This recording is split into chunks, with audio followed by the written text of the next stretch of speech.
investments and investments in officer retention and school programs. Justice may be served in court, but for thousands of victims, the money they're owed never comes. And tonight at 11 o'clock, why more than 24,000 restitution cases in Luzerne County remain unpaid. I-Team reporter Avery Nape investigates what the county can and can't do about it.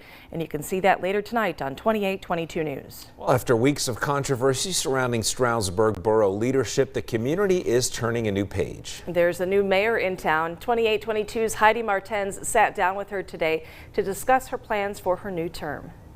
Ellen Curry was officially appointed as Stroudsburg Borough's new mayor earlier this month, stepping into the role following weeks of public debate and a lot of tension. The former mayor, Michael Marino, was appointed and resigned all within the same meeting. Curry says she did not like to see the inefficient arguing and nothing being resolved. I feel like I can bring some calm to this chaos. I don't want it to be contentious.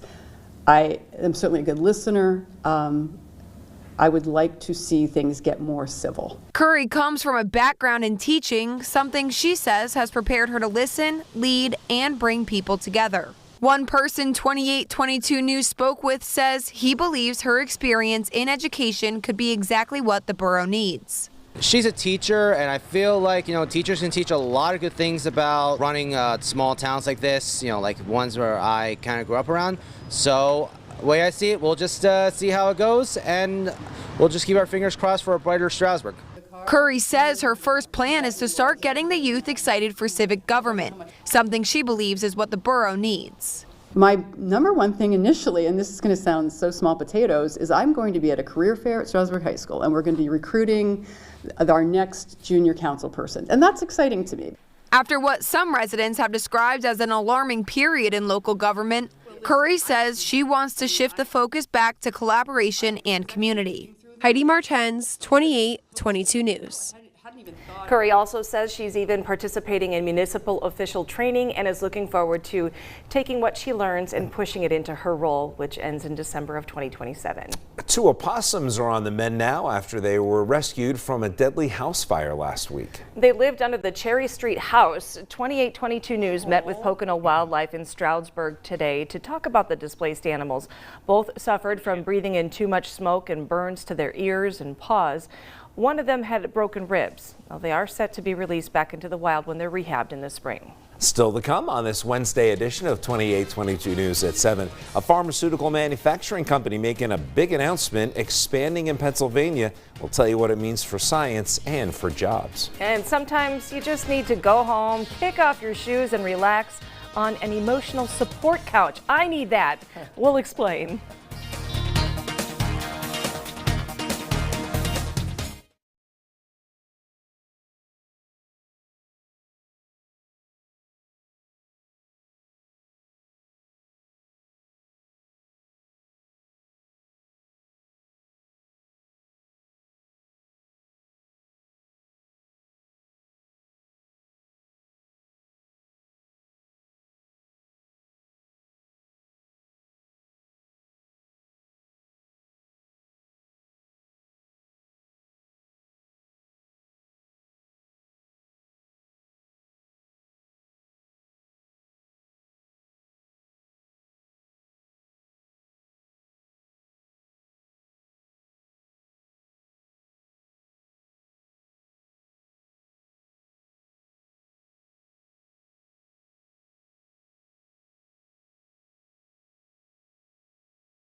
Topping business and consumer news tonight, is the term boneless wings deceptive because they don't actually contain wing meat?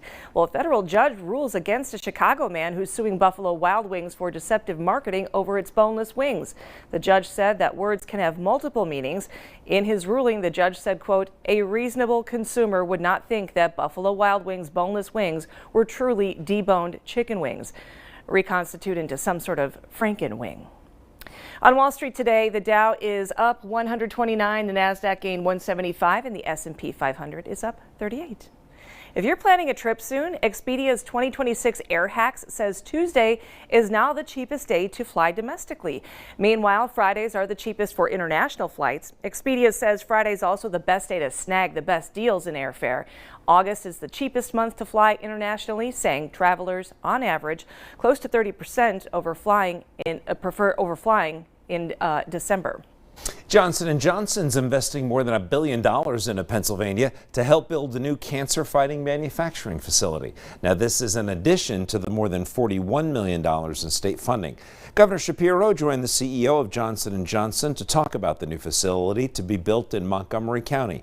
The governor said this as another step in making the Commonwealth a leader in motivation and innovation in manufacturing in the life sciences and also job creation.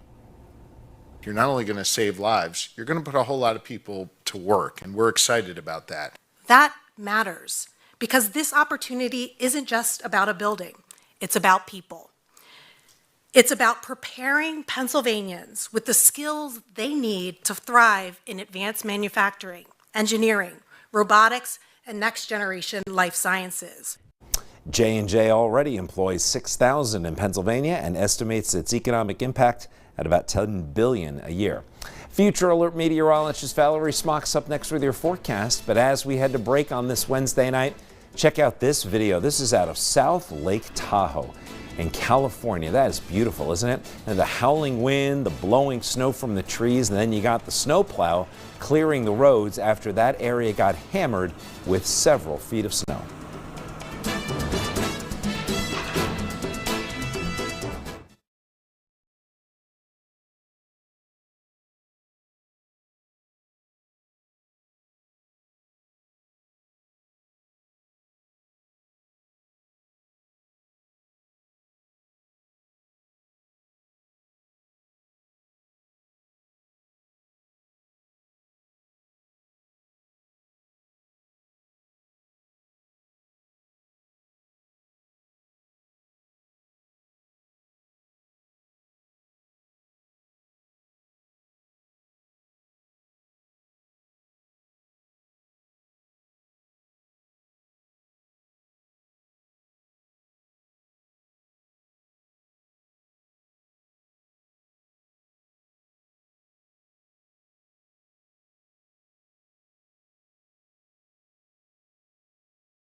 It was a bit of a wet Wednesday. Luckily enough now, things are much quieter across the area, but we are still picking up a few showers. They're not completely wrapped up, but you'll notice that everything is much better than where we were even just a few hours ago.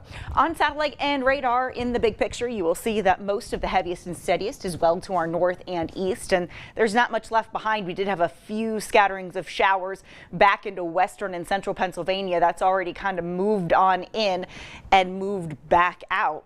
When you look at where we are in Pottsville, low clouds, we've got some visibility issues. We've been dealing with it all day, and we will deal with it again tonight into tomorrow morning. Temperature wise, we're at 38 in Lock Haven, Lewisburg and Williamsport. We're now at 38 in Tunkhannock and coming in at 33 in Honesdale.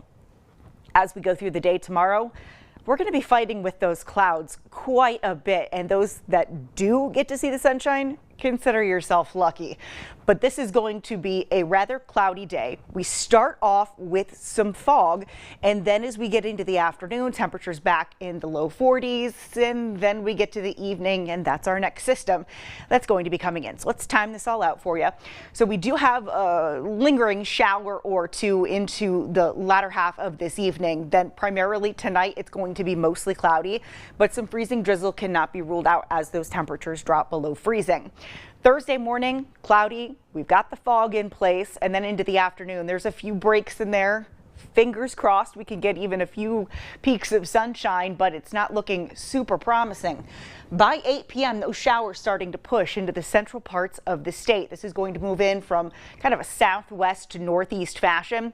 Where you're seeing the green is the rain. Where you're seeing that purple, that's where you have that wintry mix. We were talking about sleet. We're talking about freezing rain at those higher elevations. There's even going to be a potential for snow, about an inch or less in terms of accumulation. But this is going to be with us Thursday night into early Friday. You'll notice that generally down by those valleys, it is primarily going to be just a chilly rain, but that wintry mix can still be mixing in. By the time we head into the late morning, early afternoon, the majority of this is out of here and it's much quieter. But when you look at things, this is Thursday night through Friday. The valleys, you're looking at mainly rain, though some sleet and freezing rain can't be ruled out.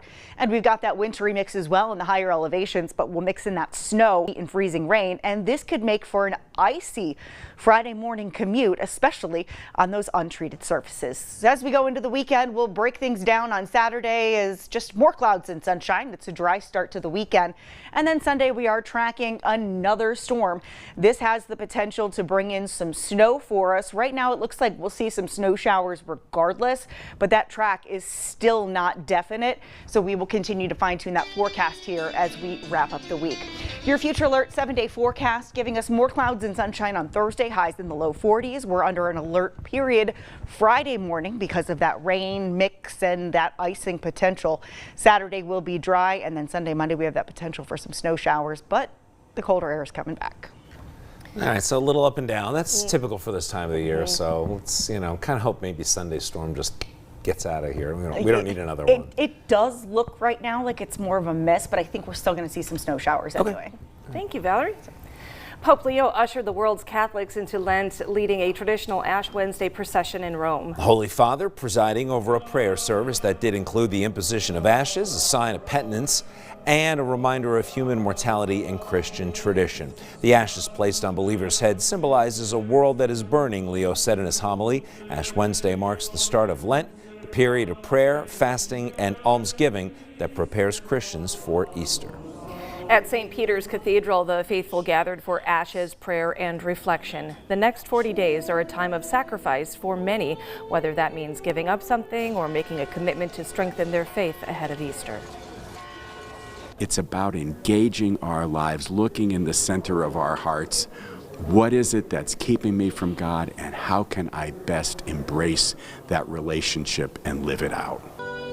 Many are abstaining from meat today, and that meant a busy day for parish members in Mayfield who were serving up homemade pierogies. Organizers say the doors were set to open at 11, but by 9 a crowd had gathered, so they opened up early to keep up with demand. Pizza and soup are bringing people together for a Lenten meal while also helping to support the local fire company. Members of Hughstown Host Company No. 1 are back in the kitchen for the annual Lenten sale. Volunteers spend a couple days now preparing clam chowder and 2 types of pizza, red or white. The group has hosted this event for about the last 15 years, serving food each Friday during Lent and Ash Wednesday. Organizers hope to sell about 100 meals every day, and they make more as they sell out. Organizers say the money raised here helps to pay for equipment, training, and vehicle maintenance. With many Christians abstaining from eating meat on Fridays during Lent, that of course means fish fry season. And here in NEPA, a lot of local fire companies and churches hold delicious fish fries and dinners to feed. They serve fish and other non-meat dishes, and we have a full list of all the dinners in the area on 2822news.com. As we head to break on this Wednesday, this video just spells cold. We'll talk about the greater Duluth, Minnesota area dealing with the aftermath of blizzard conditions. Yeah, this video was taken on Lake Superior, and it shows ice forming along coastal areas with strong winds. Brr, look at those trees moving. Now here are tonight's winning lottery numbers.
This was making news across the nation and around the globe tonight. High-stakes talks in Geneva. The Trump administration holding indirect talks with Iran to try to stop its nuclear program. U.S. negotiators have described the talks as productive. Iran's foreign minister also said both sides have agreed on broad guiding principles.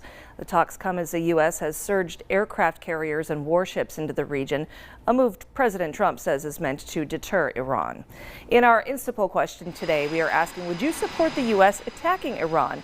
Here's a look at the voting so far, and you can vote by scanning the QR code, going to 2822news.com, or on our app under the drop-down menu. Then head to our Facebook page. Let us know why you chose the particular option you did, and you might see your comment on TV.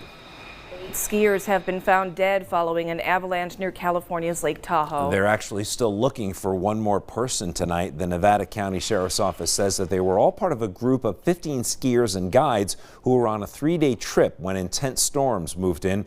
6 members of the group were rescued overnight. Nancy Guthrie, the mother of Today's Show host Savannah Guthrie, vanished 18 days ago. DNA analysis of the gloves, similar to those worn by the masked person on Guthrie's doorbell camera, didn't turn up any hits in the federal criminal database. Police are now focusing on the backpack and talking to gun shop owners about the gun and holster seen in the photos. The FBI reward now stands at $100,000.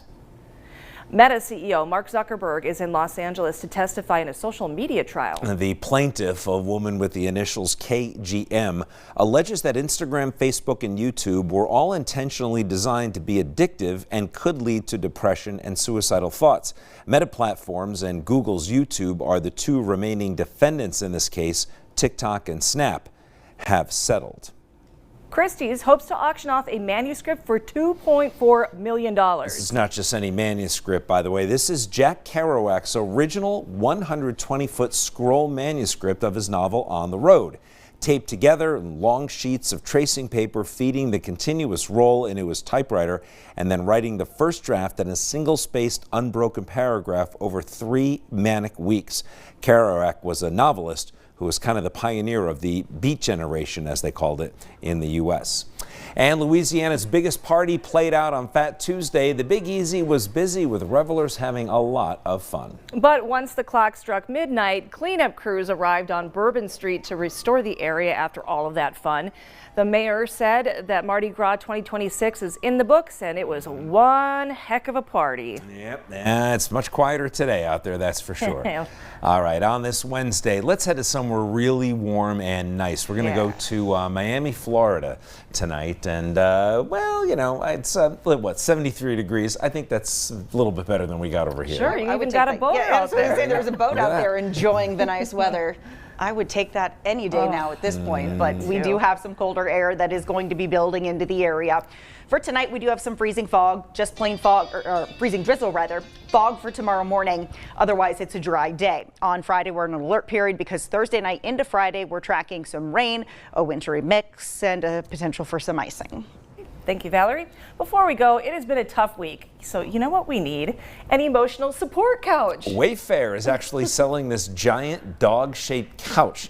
The sectional seats up to 7 people comfortably, and it's described as an emotional support couch. Now, it does come pre-assembled along with a pair of ottomans. The price tag is $10,700, which I guess for a nice couch isn't out of control. For a dog couch? Yeah. Whose living room is that going to fit in? Exactly. Definitely not mine. Although my dog might fit on that couch. Thanks for watching. See you back here at 11. Have a nice night.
Hello, everyone. Italy 2026 reporter Brianna Hollis here, and I am with the now overnight famous Wynn brothers. Yeah, that's so weird to hear that. Oh, I know, it's so funny. Their sister is a superstar on the Superstar women's hockey team. Can you guys start off by just introducing yourselves to everyone? Actually, hold on. Before that, we need a cheers. Cheers. Here we are. In Italy style with an Aperol Spritz, of course. Okay, now go ahead, Ryan. I'm Ryan. I'm the middle of the brothers. I'm Tommy. I'm the youngest. I'm Casey, the oldest. And talk about first, most important thing. Yeah, absolutely. Let's talk about her and how awesome she is and how awesome this whole experience has been for her and for you to all see that. Yeah, I mean, there's already been tears shed on the trip. You know, we're we haven't even gotten to the semifinals yet. I mean, her first goal, we were here for 7 minutes. It's just like seeing how hard she's worked her entire life. I mean, like tens of thousands of pucks shot and stick handling like alone in our basement for hours, and just everything she's done, everything that's coming to her now, like she deserves it really, and that's kind of how all this started. We want to be loud for her because she's not loud herself, you know. But yeah, and in general, we just want to support women's hockey. It's growing at like a rapid pace right now with the PWHL doing so well. So yeah, we wear some silly costumes, but we kind of just want to bring more attention onto Haley and the rest of the team and all the female athletes competing in women's hockey and I guess in the Olympics in general. Yeah. What has it been like so far out here in Italy? Crazy. I mean, we just got here Monday morning, and they had a game that night where she ended up scoring her first Olympic goal, and then kind of tens of thousands of views, and now it's like we're doing interviews on NBC, so it's been wild. Yeah. A lot of pictures being taken. I was like, wasn't expecting as much. Even like, but people just like the outfits. Yeah. Like, and so we were just like taking pictures because we love being American. It's like, yeah, we're here to support the U.S. and then it just it's continued to build. So which is crazy. And and really again, it's continued to build. And the most important thing is that it's hopefully bringing more eyes to the U.S. women's hockey team, on their run to try and bring home gold. And that's so special. I know that, there are so many players on the team, the veterans on the team that have done so much to grow the game. And I mean, like the establishment of the PWHL, as you guys know, is huge. 5-6 years ago, she probably was like, oh, am I going to be able to play pro hockey in the U.S.? So, and she's on the Boston Fleet, correct? Yeah, yeah. Awesome. And what has it been like to watch her, just outside of the Olympics and this whole trajectory? Yeah. I mean, just watching her grow up, like we skated on the backyard rink. That's how we all got started in hockey. I'm sure there's some of those viral videos going around, but that's how we all fell in love with the game. Our dad built a rink in our backyard, so watching her go from there to high school, college, PWHL, and now USA, watching her develop, grow throughout the years has just been amazing. And it's just so cool. Like, obviously, you're going from college to then pro, and you're like, okay, it's your rookie season. Like, it's like, how are you gonna like fall in? And it's just like, I mean, she just picked up like right where she was in the college game. So it's just, she's been super explosive and for the Boston Fleet so far. Like they're having a good season so far, and it's so cool to watch. I mean, I'm in Nashville, Tennessee now, and like we have viewing parties where we put a projector on our psych wall. Yeah, all of our friends will come watch and stuff. So, yeah, it's cool. And so the first game you went to, she scored. Yeah. I want you to walk me through every emotion of that day. I mean, so yeah, you want? No, go ahead. So we got in at like 8 a.m. Had like an hour and a half drive here, so we were exhausted. We had like that overnight flight. Right. But I mean, it's our first Olympic viewing, not her first game, but our first game watching. So I mean, the adrenaline was just going. And I mean, 7 minutes into the first period, it was a great play, great pass by KK Harvey, design face-off play, and we just went nuts. I shed a tear when she scored. It was a surreal moment. Yeah, in those moments you can't really contain the emotion. No. We're just like, Tom knocked a beer out of my hand, got a little wet. I did see that video. And so, okay. You guys, again, blew up really quickly. You had, your sick outfits day one. We have outfits planned. Were the outfits already planned from the beginning for the whole time? Yes. Okay. Yeah, walk me through deciding on each one. You don't have to give any spoilers for future ones, but I want to go through that process because that's really been capturing the crowd's attention. Yeah. Well, we all have a group chat, obviously, and we're just bouncing ideas off each other. we had one outfit prior that we've worn to previous world championships. Ah, nice. So we were kind of just like thinking off of that, and yeah, we found some good ideas, and then I think Casey ordered them all. Most of the stuff honestly came from Amazon. But they all look good together. So yeah, I mean that's the thing. Like we were gonna do it anyway. You know, it's Right. it's not. You know, we just like have fun being loud and supporting them. So what's come with it is crazy. pretty cool, but. And you kind of touched on this already, but you said, you know, you were going to do this anyway, but one of the big focuses is just bringing more attention to the women's game in general. What has it meant for you to see there be so much more attention on the women's game this year? Absolutely. And just like based off the PWHL, I mean, they're selling out so many rinks. It's crazy. Like NHL rinks, they're selling out. Their normal rinks, they're selling out. So it's just been amazing to see how much that has grown. And like you said, when she was playing in college, she didn't know if she would really play after. Yeah. There wasn't really anything besides the Olympics and Worlds and stuff like that for their national team. So just seeing that explode in the last 3 years. Yeah, it's fulfilling too. It's like, I mean, women's sports right now, I feel like is in such a good spot. Yeah. Like it's exploding right now, but it has potential to get, you know, even way bigger. And we're you know, growing up with Haley, watching her as she's kind of, you know, in high school and then college. We're playing for like the development teams, and she's younger. And so, she's kind of at that age where she's like hitting right as all the women's sports are starting to explode. for sure. So. And it's like, you know, we've seen all of the girls all the young girls, like 6 college athletes that are on the USA right now. Like we've seen them all come up together, and it's like, you know, we've kind of had this feeling for a while. It's like, okay, USA is going to be like really, really dangerous. There's so much young talent coming up. I mean, these girls are so skilled, they're so explosive, and they're so fun to watch. I mean, they've scored 26 goals over the first 5 games. I mean, it's insane. Outscoring their insane. opponents 26-1. Yeah, That's insane. an unreal stat. I get to say that on TV on Monday. It's awesome. And sorry, no, go ahead. I would say so much respect is deserved to the older girls, Hillary Knight, Poulin, just those girls that have been playing for so long. They deserve how big it is right now in the PWHL. They all deserve that as well. I mean, they built it. They've built it. Yeah. I mean, you've seen that viral picture. All the girls Hillary has pictures with when they're like 7 Yes, years I old. know. That melts my heart. Yeah. Well, she got chills a little bit. I know, right? Yeah. And then something else that I've really noticed that's special about this group is the families and how close all of you guys are. Like I got to hang out a little bit. I was trying to look for you. I couldn't find you guys yesterday. But I was with some of the families after, and everyone just seems so wonderful. And I've been told so many times that it's such a tight-knit group. So what's that been like? Yeah, I think that's, you know, obviously like there's a lot of attention on us right now because of our semantics in the stands and the outfits, but like we're just one of many as far as all of the siblings that are coming out in full force to support USA women's hockey. I mean, we hang out with the Murphy brothers and the Harvey brothers, their siblings, and yeah, I mean, but all the siblings are so close. It's honest, it feels like a giant family. It's really cool, and yeah, just all one common goal, really.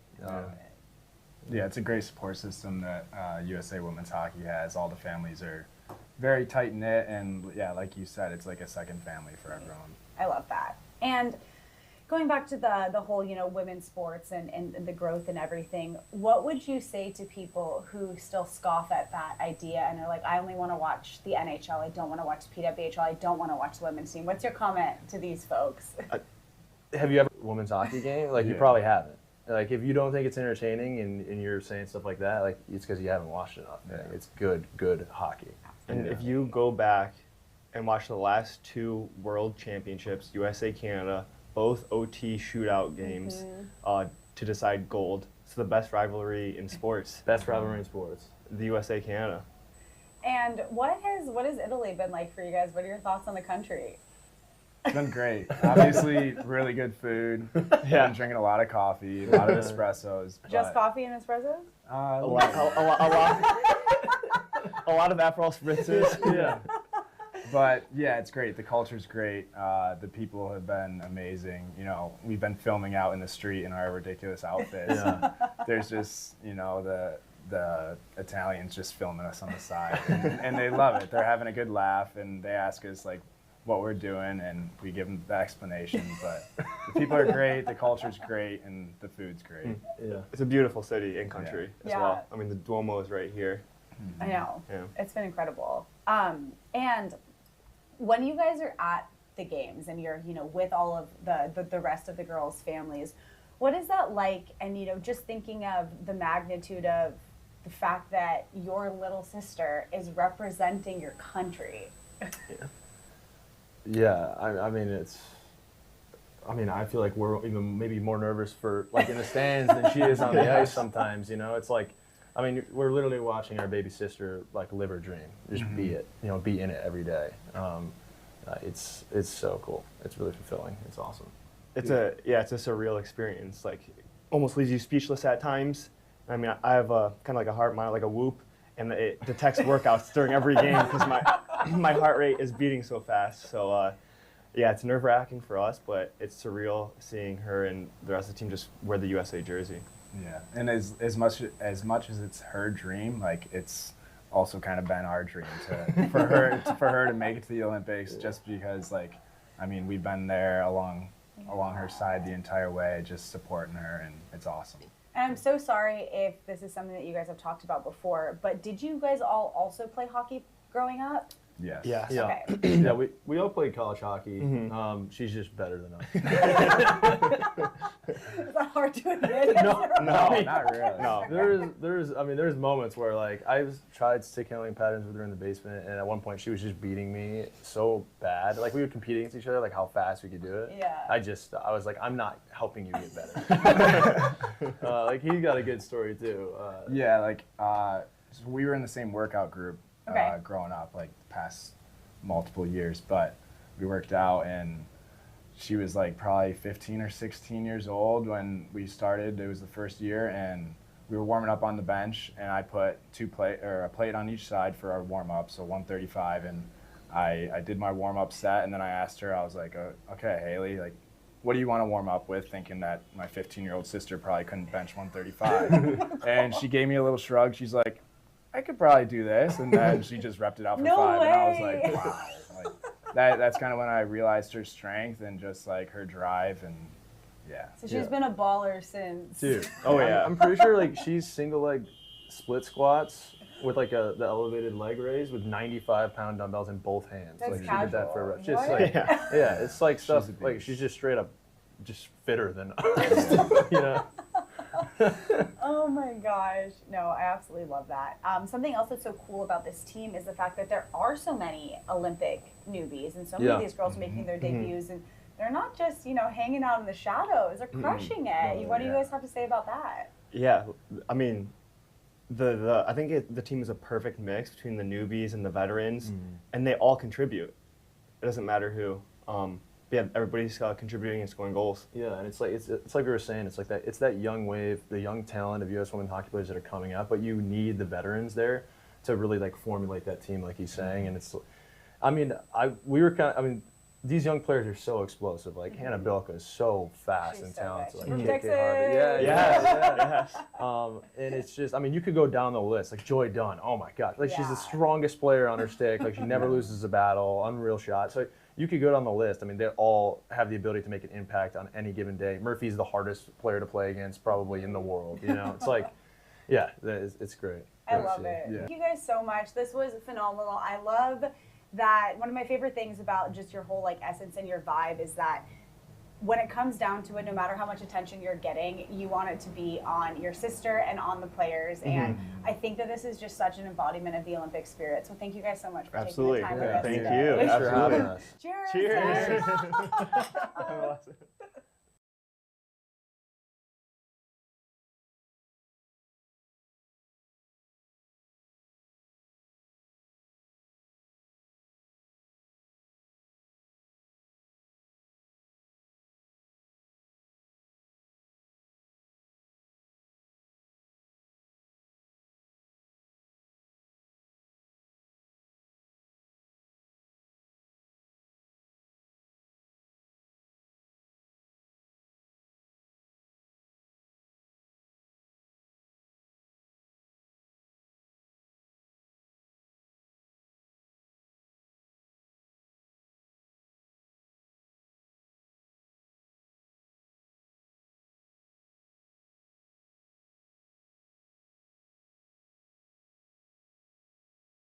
Hi, I'm Andrew Martin, the host of Inside Italy 2026 and Italy 2026 Rewind, your source for all things Olympics coming out of Milan and Cortina. We have enjoyed tremendously talking with our reporters there on the ground, bringing you all the inside scoop of everything that's been taking place at these Winter Games.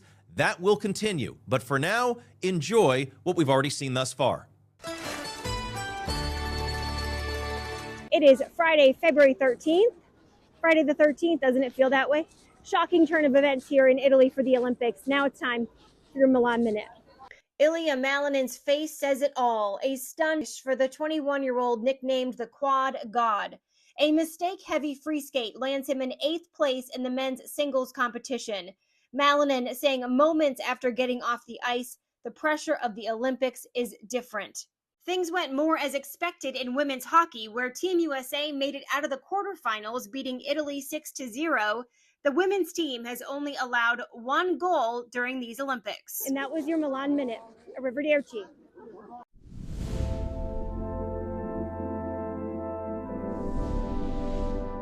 Hey everybody, buongiorno. Another edition of the Dolomite Daily on this Friday. Oh man, finally end of the work week for most of you out there. But started the day out with a beautiful breakfast. Sun was shining. We got to see the Dolomites in full view. Got ready for our live shots, talking about Olympics the day prior and leading into the weekend. And found some special friends. We got to chat with Rich Ruohonen for the men's curling team, and who set the record for the oldest U.S. Olympian in the Winter Olympics. So that was really cool. Chatted with him a little bit. And then Corey Dropkin swept right into our live shot with Today in Iowa. He's awesome. And I just talked about what it's like now that he's a silver medalist, Olympic medalist for the rest of his life. Talked about what it's like knowing that you're going to win the match and head to the gold medal match before everybody else. So that was cool. The feeling that he gets knowing that Corey Teese has thrown the perfect shot and he just has to sweep it right in there for the final point. Just awesome, humble guy, real gracious and incredible. So nice to see good things happen to him and Corey Teese. The women, first time in Winter Olympic history that the USA women's curling team defeated Canada. That's right. The border war stays with the red, white, and blue. Great job to Team Peterson and the women for getting that W. They'll have a match into the weekend here. I think they played Japan on Saturday. The men play Saturday as well, and then the men have 2 games on Sunday. So looking forward to all of that. We took a look again at the cauldron here in Cortina, just shining beautifully with all the sun. That was amazing. And had my first Italian gelato, chocolate and hazelnut for me, and it was delicious. Getting ready for bed, and can't forget, and if you guys had seen the figure skating, sad ending for Ilia Malinen. No doubt the greatest skater in the world, but just not his day today. Fell off the podium, 8th place, fell twice, but we all know the greatness that he has. And I think in 4 years, he's going to have a lot of focus on his mind and wow us